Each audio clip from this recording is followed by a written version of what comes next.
Oo. Nalunod yun. Nalunod doon. Nalunod siya doon na swimming pool sa taas. Oh. Diyan daw lagi nagpapakita yan dyan. Ito lang nagpapakita yung bata guys. Oo. Pinatay ko pang ilaw dyan sa loob.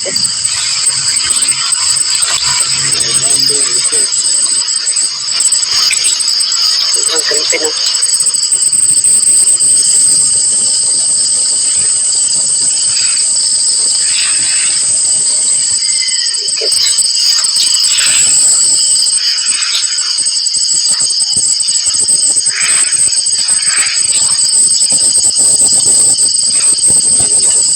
So guys, ay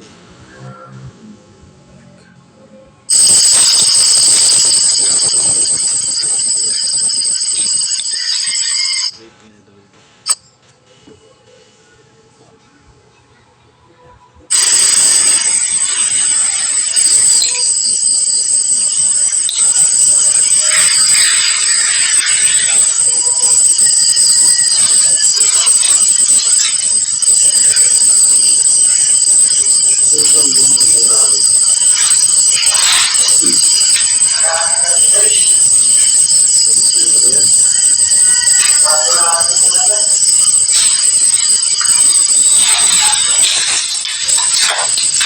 May gagamba pala.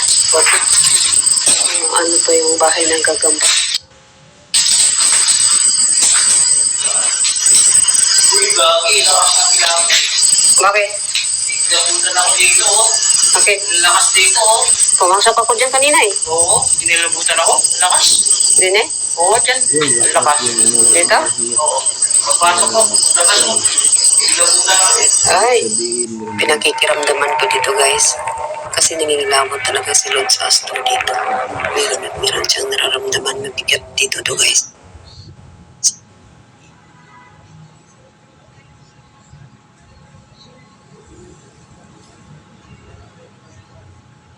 Bakit ka nagbigti Kaya dyan? nga eh.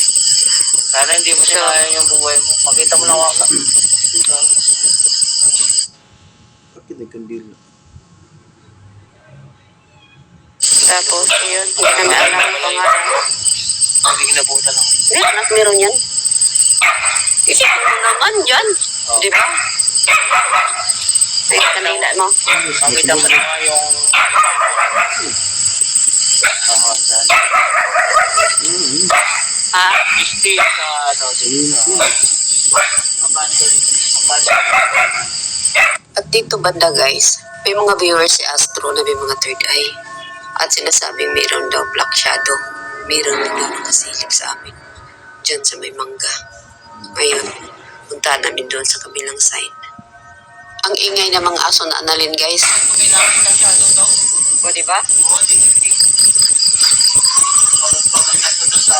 Ang galing ni Annalyn na tinawag niya yung mga tuta niya. Napakabait ng mga alaga ni Annalyn guys, yung mga aso niya oh. Tingnan niyo tong isa, kahol ng kahol, pero napakabait oh. Ayun oh. Baka nung dito ako tuta to. Tapos ngayon, nailala niya ako. Mabait eh. So, ang bait, mahulog ka. Balik ka doon sa, balik ka doon, mama mo ka. So, thank you so much sa lahat ng nanonood ng videos ko guys. Shoutout sa inyong lahat dyan. Shoutout to Milo. Shoutout. So, ayun na doon kanila natin.